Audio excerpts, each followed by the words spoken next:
کہ کس کو انہوں نے وزیر اعظم منتخب کرنا ہے، کس سیاسی جماعت کو انہوں نے اکثریت دینی ہے. آپ کیا کہتے ہیں؟ بہت سارے اندازے ہو چکے ہیں، پیش گوئیاں ہو چکی ہیں، دعوے کیے جا چکے ہیں. آپ کیا فورسی کر رہے ہیں، کس کی حکومت آ رہی ہے؟ دیکھیں، جو نواز شریف صاحب کی حکومت آنے کے امکانات بہت زیادہ ہیں، اور ایک کیاسرائیاں پچھلے کچھ عرصے سے ہو رہی تھی. پیپلز پارٹی کی طرف سے بلاول بھٹو نے جب الیکشن کمپین شروع کی تو انہوں نے خاص طور پر ایک ایسی ہائپ کریٹ کی کہ لگا ایسا رہا تھا کہ جیسے شاید کوئی جماعت جو ہے وہ اکثریت نہیں لے پائے گی. لیکن اور جو دوسری ہائپ کریٹ کی جا رہی تھی یا دوسری کیاسرائیاں کی جا رہی تھی وہ یہ کی جا رہی تھی کہ شاید اتنا ووٹر جو ہے وہ باہر نکلے کہ جو نتائج ہیں اس کے اوپر اثر انداز ہو سکے. تو آج کی جو ووٹنگ ٹرینڈ اس وقت تک کا نظر آ رہا ہے، آج میں نے پورا اسلام آباد میں بہت سارے ایریاز وزٹ کیے ہیں، تو بالکل اسلام آباد میں تو ایسا لگتا ہے جیسے چھٹی کا سماں ہے. ووٹر نے جس طرح سے نکلنے کی کیا سرائیاں تھیں اس طرح سے نظر نہیں آ رہا. تو وہ کم جو ٹرن آؤٹ ہے اس کا فائدہ یقینی طور پہ مسلم لیگ نون کو جو ہے وہ پہنچنا ہے. اور یہی شاید میں نے بھی کچھ دن پہلے ایک پروڈکشن دی تھی کہ مسلم لیگ نون کو بڑی آرام سے سادہ اکثریت جو ہے وہ مل جائے گی، اور وہ جو حکومت بنانے کے لیے ایک ایجنڈا جو طے شدہ ایجنڈا ہے اس پر اس کو عمل درآمد کرنے میں اس کو مدد ملے گی. اس کی ایک بہت ساری وجوہات ہیں، یعنی کہ جو نگران سیٹ اپ کے اندر کچھ وزراء ایسے ہیں جیسے فواد حسن فواد صاحب جو پرنسپل سیکرٹری تھے نواز شریف کے، ان کے ذمہ ایک بہت اہم ذمہ داری ان کے پاس ہے. وہ آج کل ان اداروں کی نجکاری کے حوالے سے کام کر رہے ہیں جو پاکستان کا جو زیادہ جسے کہتے ہیں کہ ہمارے ٹیکسوں کا جو پیسہ ہے وہ ان اداروں کی نظر ہوتی ہے. تو وہ نئی حکومت کے آنے سے پہلے فواد حسن فواد نے پی آئی اے سمیت بہت سارے اداروں کی نجکاری کی پلاننگ مکمل کر لی ہے. تو جو پہلے 100 دن کا ایجنڈا ہوگا مسلم لیگ نون حکومت بنانے میں کامیاب ہوتی ہے سادہ اکثریت کے ساتھ، تو جو پہلے 100 دن کا ایجنڈا ہے اس میں نمبر 1 پرائرٹی ہے بھارت کے ساتھ تعلقات بہتر کرنے کی. تو ہم نے دیکھا کہ ماضی میں اسٹیبلشمنٹ نے کوشش کی کہ بھارت کے ساتھ معاملات بہتر ہو جائے، لیکن عمران خان نے جو پاپولر پولیٹکس ہے اور ان کا جو یہ خیال تھا کہ لوگ یا پاکستانی ان کو مودی کا یار نہ کہنا شروع کر دیں، تو اس وجہ سے انہوں نے گریز کیا انڈیا کے ساتھ ریلیشن شپ بنانے میں. جبکہ نواز شریف صاحب کے حوالے سے ہمیشہ سے یہ کہا جاتا ہے کہ وہ انڈیا کے ساتھ تعلقات کی بہتری کے لیے ہمیشہ سے کوشش رہے. کیونکہ جب ایک دفعہ سعودی عرب سے میں اور نواز شریف صاحب اکٹھے ایک جہاز میں ہم آ رہے تھے، تو نواز شریف صاحب نے اس ٹائم کہا تھا کہ آپ اپنے ہمسائے کو نہیں بدل سکتے، تو اس لیے آپ کو کوشش کرنی چاہیے کہ اپنے ہمساؤں کے ساتھ معاملات کو بہتر کریں. تو پاکستان کی جس وقت جو معاشی صورتحال ہے اس میں اس وقت اگر پاکستان اپنی معاشی حالات کو بہتر کرنا چاہتا ہے تو اس کے لیے ضروری ہے کہ وہ اپنے ہمساؤں کے ساتھ معاملات کو بہتر کرے، اور جو ٹریڈ پالیسی ہے اس کو بارٹر ٹریڈ کی طرف لے جائے، تو ہمارا جو ڈالر کے اوپر پریشر ہے وہ ختم ہوگا. تو یہ جو نواز شریف صاحب کے آنے سے میرے اپنے سفارتی ذرائع یہ کہتے ہیں کہ بھارت بھی انتظار کر رہا ہے کہ نواز شریف اقتدار میں آئیں، اور وہ جو ایک گیپ آ چکا ہے، جو ایک ڈیڈ لاک دونوں ملکوں کے درمیان ہے، وہ ٹوٹے اور تعلقات بحال ہوئے. بھی ہم نے کچھ عرصہ پہلے دیکھا کہ بھارت اور پاکستان دونوں نے اپنے طرف سے جو ہے سفارتی ویزے جو بڑے عرصے سے پینڈنگ چلے آ رہے تھے، وہ سفارتی ویزے جو ہے انہوں نے جاری کیے ہیں دونوں ملکوں نے. تو یہ ایک پہلا جو ہے قدم ہمیں اس حکومت کے آنے سے پہلے ہی ہمیں نظر آیا. تو وہ اگر آپ انڈیا کے ساتھ تعلقات بہتر کرنا چاہتے ہیں تو اس کے لیے نواز شریف کا فیس جو ہے وہ اس کی ضرورت ہے. تو مجھے لگتا ہے تو یہ ان کا ٹاپ 1 ایجنڈا ہوگا. دوسرا جو ہے جو بلیڈنگ کر رہے ہیں ادارے، جو ہم پاکستان کا ٹیکسوں کا پیسہ جن اداروں پہ ضائع ہو رہا ہے ان اداروں کی نجکاری ہے. اس میں پی آئی اے کے حوالے سے سارے معاملات جو ہے وہ آلریڈی طے ہو چکے ہوئے ہیں. اب جیسے ہی نئی حکومت آئے گی تو پہلے 100 دن کا ایجنڈا چونکہ بہت امپورٹنٹ ہوتا ہے، تو اس میں پی آئی اے سمیت کئی اداروں کی نجکاری جو ہے وہ عمل میں آ سکتی ہے. اس کے بعد جو ایک اور ایف بی آر کی ریسٹرکچرنگ جو ہے وہ ایک آئی ایم ایف کی ڈیمانڈ بڑے عرصے سے تھی کہ اگر آپ اپنا ٹیکس جو اس کی ریونیو بڑھانا چاہتے ہیں تو اس کے لیے اپنے جو ایف بی آر ہے اس کے اندر جو ہے تھوڑی سی بہتری کرائے تاکہ آپ زیادہ سے زیادہ ٹیکس کلیکشن کر سکیں. تو وہ اس کی ریسرچنگ کا پروسیس بھی آلموسٹ کمپلیٹ ہو چکا ہے. کوشش تو یہ کی گئی تھی کہ یہ نگران سیٹ اپ کے اندر ہی اس معاملے کو پایہ تکمیل تک پہنچایا جائے، لیکن پھر الیکشن کمیشن نے اس پر کام روک دیا. پھر کل ہم نے دیکھا کہ اسلام آباد ہائی کورٹ نے اس کے حوالے سے ایک ڈیسیجن دے دیا. تو یہ معاملہ جو مسلم لیگ نون کے ایجنڈے کی ٹاپ پرائرٹی ہے، اس میں یہ ریسٹرکشن بھی ہو جائے گی. اب آپ ان کی جو کسی بھی سیاسی جماعت کا منشور ہوتا ہے تو مسلم لیگ نون جو نون کا منشور ہے، اگر آپ اس کو دیکھیں گے تو یہی ساری چیزیں ان کے منشور میں ریفلیکٹ ہو رہی ہیں. یعنی کہ آئی ٹی، اگر آپ نے جابس کریٹ کرنی ہے، اگر آپ نے ڈالرز جو ہے وہ کمانے ہیں اور اپنی ایکسپورٹس بڑھانی ہے، تو آئی ٹی کو بڑا فوکس کرنا. ہم انڈیا کی طرف دیکھتے ہیں، انڈیا کا 1 ارب ڈالرز کا جو ریونیو ہے وہ آئی ٹی کی ایکسپورٹ سے آتا ہے. تو یہاں پہ ان کا جو منشور ہے اس میں یہ چیز شامل ہے کہ ہم آئی ٹی ایکسپورٹ بڑھائیں گے. ایک اور اس کے لیے ان کی جو سیف صاحب جو جس نے شہباز شریف صاحب کے ساتھ کافی عرصے سے کام کرتے آ رہے ہیں، وہ اس نگران سیٹ اپ کا حصہ ہے. وہ آلریڈی اس پہ ورکنگ کرتے ہوئے آ رہے تھے. دوسرا فہد حسن فہد، جیسے میں نے کہا تھا کہ انہوں نے اداروں کی جو نجکاری ہے اس کے اوپر بڑا کام کر لیا ہے. تو جو مسلم لیگ نون کی حکومت آئے گی، ان کے لیے بہت سارے معاملات جو ہے اس سے ان کے آنے سے پہلے حل ہو چکے ہیں، اور ان کو پہلے 100 دن کے اندر جو ہے اپنا ایجنڈا ڈیلیور کرنے میں آسانی ہو. یعنی آپ یہ کہہ رہے ہیں کہ جب ایک حکومت جاتی ہے، ایک اسمبلی کی میعاد پوری ہوتی ہے، نگران سیٹ اپ آتا ہے، تو بیچ میں ایک بریک آ جاتا ہے. معاملات زندگی یا ملک کے جو فیز ہیں اس طریقے سے نہیں چل رہے ہوتے، لیکن یہ کنٹینیوٹی میں نگران سیٹ اپ نے ساری جو ان کی پالیسیز تھی اس کو کنٹینیو رکھا. اور اب اگر نون لیگ آتی ہے تو ان کو اپنی حکومت کی ابتدا میں بڑے فیصلوں کرنے کی اس لیے بھی ضرورت نہیں پڑے گی کیونکہ وہ چیزیں پہلے سے چلتی چلی آ رہی ہیں. چیزوں کو سٹریم لائن کرنے میں، سٹرکچر کرنے میں زیادہ وقت ان کو نہیں لگے گا. لیکن اس پہ آنے سے پہلے ہم ابھی الیکشن کے اوپر ہی رہتے ہیں. شہباز شریف صاحب نے یہ سٹیٹمنٹ دیا ہے کہ اگر سمپل میجورٹی آئی تو وزیر اعظم نواز شریف ہوں گے، اور اگر سمپل میجورٹی نہ ملی تو پھر مشاورت کے ساتھ وزارت عظمیٰ کا فیصلہ کریں گے. آپ کہتے ہیں کہ سادہ اکثریت مل جائے گی، لیکن شہباز شریف صاحب جو ہے وہ شور نہیں ہے. دیکھیں، یہ ایک قیاس سرائیاں پچھلے کچھ دنوں میں یہ قیاس سرائیاں ہوئیں. بہت سارے ایسے سابق سیاستدان، میں نام نہیں لینا چاہوں گا ان کا، وہ ان کے بارے میں خیال یہ ہے کہ وہ ادارے کے بہت کلوز ہیں، اور انہوں نے ایک بیانیہ میڈیا کے اوپر بنایا ہے کہ جو بھی اب الیکشن کے بعد سیٹس آئیں گی اس میں کسی جماعت کے پاس اکثریت نہیں ہوگی. اور پھر پیپلز پارٹی نے جو بلاول بھٹو نے کمپین چلائی تو اس میں اس طرح کا تاثر آیا کہ پیپلز پارٹی بھی شاید کافی بڑی تعداد میں سیٹیں جو ہے وہ حاصل کر سکتی ہے. لیکن میں جو فیوچر کو مد نظر رکھتے ہوئے چیزوں کو میں فورسی کر رہا ہوں، اس میں یہ ہے کہ دیکھیں 18ویں ترمیم کے اوپر ایک عرصے سے جو ہے وہ کیا سرائیاں کی جا رہی تھی، اور چونکہ کوئی ایسی اسٹیبل حکومت نہیں آئی تھی جو 18ویں ترمیم میں ترمیم کر سکے، تو چونکہ سب سے اس کا بڑا سٹیک ہولڈر پیپلز پارٹی ہے، اور جو ہمارے ادارے ہیں جن کی کوشش ہے کہ جو ریونیو، جو مرکز میں ریونیو کا ایک مسائل پیدا ہوتے ہیں، چونکہ جتنا ریونیو آتا ہے وہ سارا صوبوں میں تقسیم ہو جاتا ہے، مرکز کے پاس ریونیو نہیں بچتا، اور وہ بہت سارے مسائل جس کی وجہ سے پیدا ہو رہے تھے. تو 18ویں ترمیم میں اگر کوئی چیز ترمیم لانی ہے، وہ اس کے علاوہ بہت ساری ایسی قانون سازی ہے جو پیپلز پارٹی کا سٹیک ہے ان کے اوپر. پی آئی اے سمیت جو کچھ اداروں کی نجکاری کے اوپر بھی پی آئی اے کا سٹیک ہے. تو لیکن اب چونکہ یہ فیصلہ ہو چکا ہے کہ یہ ساری چیزیں کرنی ہیں، تو اس کے لیے ایک ایسی پولیٹیکل جماعت چاہیے جو آسانی کے ساتھ، جس کے منشور کا حصہ ہو، جس کا ایجنڈا کا حصہ ہو، کہ وہ آ کے اس پر عمل درآمد کرا سکے. تو وہ مسلم لیگ نون ایک بہتر چوائس کے طور پر موجود تھی، اور مجھے لگتا ہے کہ معاملات اسی طرف جا رہے ہیں، اور چیزیں اسی طرح سے سمپل میجورٹی کے ساتھ جائیں گی. اور جہاں پہ 2/3 میجورٹی کی ضرورت ہے آئین میں، قانون میں ترمیم کرنے کی، وہاں پہ کچھ اور دیگر پولیٹیکل گروپس ہوں گے جو پیپلز پارٹی بھی ہوگی. نہیں، پیپلز پارٹی کی تو سٹیک ہے. جو دیگر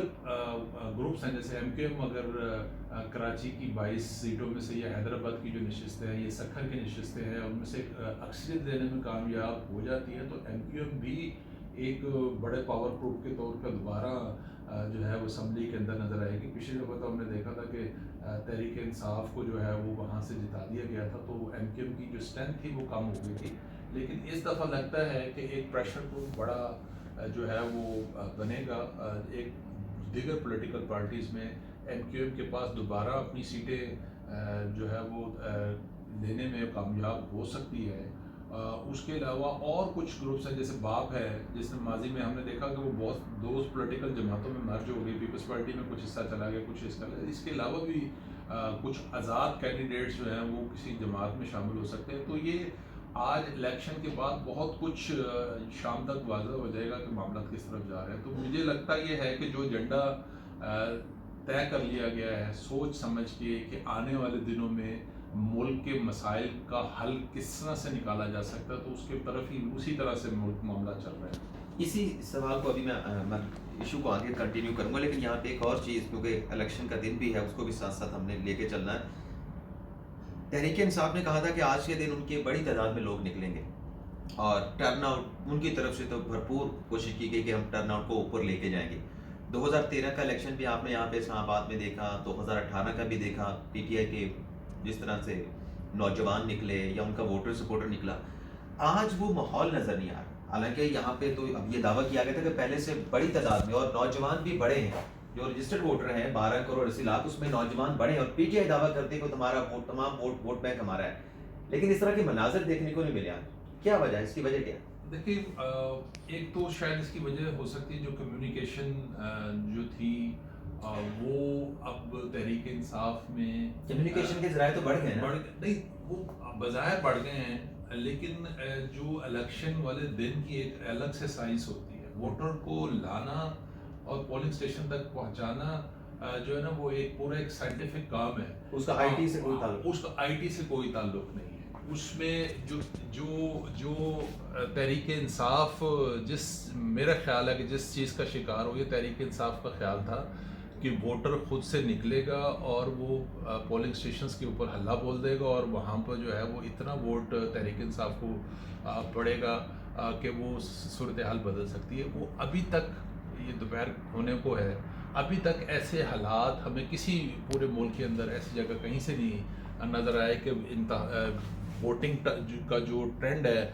کوئی ضرورت, یعنی کہ سابقہ ٹرینڈ سے بہت زیادہ انپریسیڈنٹ ہو. ہاں, انپریسیڈنٹ ہو. اب نارمل ہم نے جو ماضی کے الیکشنز دیکھے اس میں 45% تک جو ہے 45 اور 50 کے درمیان جو ہے پرسنٹیج رہی ہے. تو ابھی تک جو ہمیں ٹرن آؤٹ نظر آ رہا ہے وہ اس سے بھی شاید کم پہ ہو, اور کم ٹرن آؤٹ کا فائدہ جو ہے وہ یقینی طور پہ مسلم لیگ نون اور پیپلز پارٹی کو ہوگا.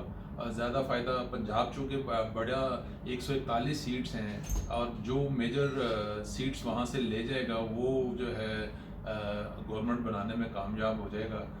تو اس لیے پنجاب میں ٹرن آؤٹ کم ہونے کا فائدہ مسلم لیگ نون کو ہوگا, اور یقینی طور پر اگر وہ پنجاب سے بڑے پیمانے پر سیٹیں, پنجاب میں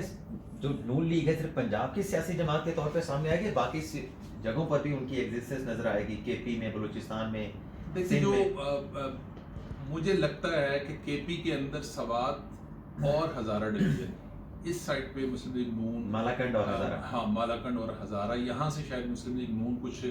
اپنے لیے سیٹس نکالنے میں کامیاب ہو جائے. اور دوسرا جو بلوچستان ہے, وہاں سے تو آپ کو پتہ ہے کہ وہ الیکٹیبلز تھے, وہ ونڈو شاپنگ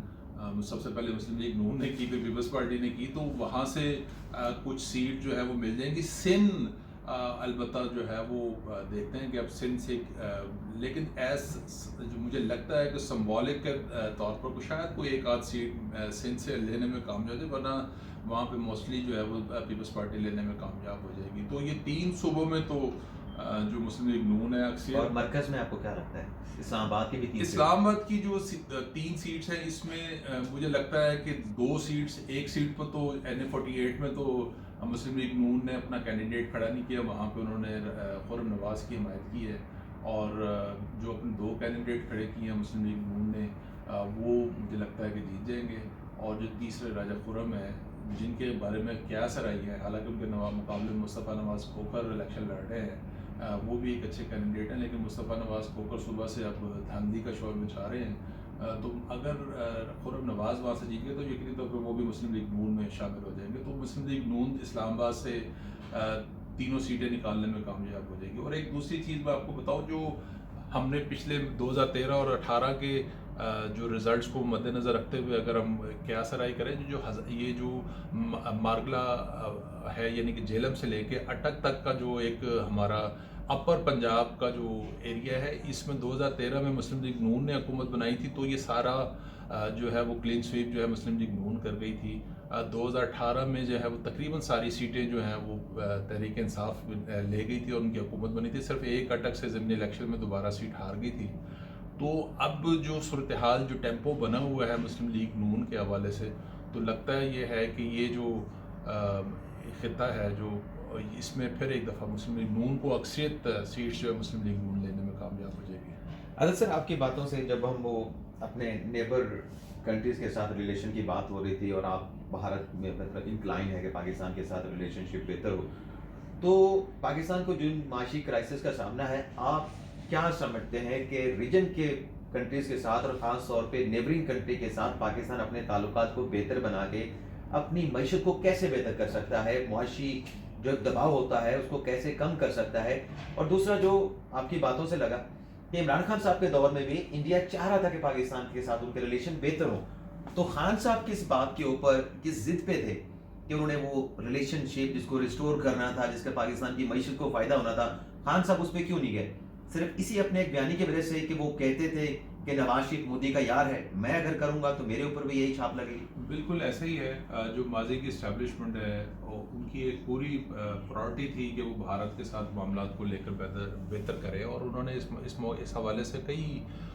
موقعوں پہ جو ہے وہ صحافیوں کو بریفنگ دی کہ وہ اسٹیبلشمنٹ کی خواہش ہے کہ انڈیا کے ساتھ تعلقات کو ٹھیک کرے. لیکن اس وقت عمران خان جو ہے چونکہ وہ ہمیشہ سے پاپولر پالیٹکس کرنے کے خواہش مند رہتے ہیں, تو انہوں نے صرف اس لیے اوائڈ کیا انڈیا کے ساتھ کہ وہ جو نعرہ نواز شریف کے خلاف لگتا ہے مودی کے یار والا, وہ ان کے اوپر نہ لگ جائے. تو اس وجہ سے انہوں نے کوشش کی انڈیا کے ساتھ معاملات اور ایک پاپولر نعرے بازی جو مودی کے خلاف وہ مختلف موقعوں کے اوپر دھمکی آمیز رویہ یا اس قسم کے گفتگو کرتے رہے, اس کی وجہ سے دونوں ملکوں کے درمیان جو ہے وہ گیپ بڑھتا گیا. اب جو ہے بہت ضروری ہے, اب ہم مثال کے طور پہ پیاز ہم انڈیا میں اگر وہ 20 روپے کلو ہے تو یہاں پہ ہمیں وہ 200 روپے کلو ملتا ہے. اس کی ریزن ہم دونوں ہمسایہ ملک ہونے کے باوجود وایا دبئی جو ہے وہ پاکستان امپورٹ کرتا ہے اسی انڈین پیاز کو. اگر بارڈر آپ کے کھلے ہوں تو آپ کی اجناس سستی ہو سکتی ہیں, اور بہت ساری ایسی روزمرہ استعمال کی اشیاء ہیں جو دونوں ملکوں لیکن اس کے لیے ڈالر ہی دینا پڑے گا نا انڈیا کو. آپ نہیں, وہ آپ اس کو بارٹر ٹریڈ میں بھی جو ہے اس کو کنورٹ کر سکتے ہیں. میرے خیال میں تو نواز شریف صاحب یا مسلم لیگ نون کی اگر حکومت آتی ہے تو ان کو ایک بارٹر ٹریڈ پالیسی جو ہے وہ لانی چاہیے. وہ انڈیا کے ساتھ بھی بارٹر ٹریڈ پالیسی لا سکتے ہیں, وہ چائنا کے ساتھ بھی لا سکتے ہیں, وہ افغانستان کے ساتھ بھی لا سکتے ہیں, وہ ایران کے ساتھ بھی لا سکتے ہیں. تو میرا خیال ہے کہ اس کا فائدہ یہ ہوگا, آپ پروڈکٹ کے بدلے میں پروڈکٹ دیں گے تو جو ڈالر کے اوپر آپ کا پریشر ہے وہ نہیں ہوگا. تو اس کا میرا خیال ہے کہ معاملات اسی طرف بڑھیں گے, لیکن اس کے لیے ضروری ہے کہ جو اپنے ہمساؤں کے ساتھ آپ کا تعلقات ہے وہ بہت بہتر ہونا چاہیے. اور ریجن کے اندر میں ایک چیز اور میں آپ کو بتاؤں, کنٹینیوٹی بہت امپورٹنٹ ہے. اگر آپ دیکھیں کہ ہمارے ریجن میں جو لوگ ترقی کر رہے ہیں وہاں پہ آپ کو کنٹینیوٹی نظر آ رہی ہے. مودی تیسری دفعہ جو ہے وہ پرائم منسٹر بننے جا رہے ہیں, اور اس وقت جو انڈیا میں جو اکانومی کی صورت ہے وہ بہت بہتر ہے, اور اس کا مسئلہ یہ ہے کہ وہ کنٹینیوٹی ہے. چائنا کے اندر ہمیں کنٹینیوٹی نظر آتی ہے, رشیا کے اندر ہمیں کنٹینیوٹی نظر آتی ہے, بنگلہ دیش کے اندر ہمیں کنٹینیوٹی نظر آتی ہے, ترقی میں نظر آتی ہے. تو یہ پاکستان کے اندر جو حالات ہیں اس کے معاشی حالات خراب ہونے کی جو ایک بڑی وجہ ہے اس کی وہ یہی ہے کہ یہاں پہ کنٹینیوٹی پہ اگر فوکس کریں تو ہمیں یہاں پر تمام ملکوں کے اندر جو معاشی طور پر مستحکم ملک ہیں وہاں پہ ہمیں کنٹینیوٹی نظر آتی ہے. ہمیں انڈیا کے اندر مودی تیسری دفعہ حکومت بنانے کے لیے جانے, ہمیں چائنا کے حالات دیکھیں وہاں پہ کنٹینیوٹی کی وجہ سے جو ہے وہ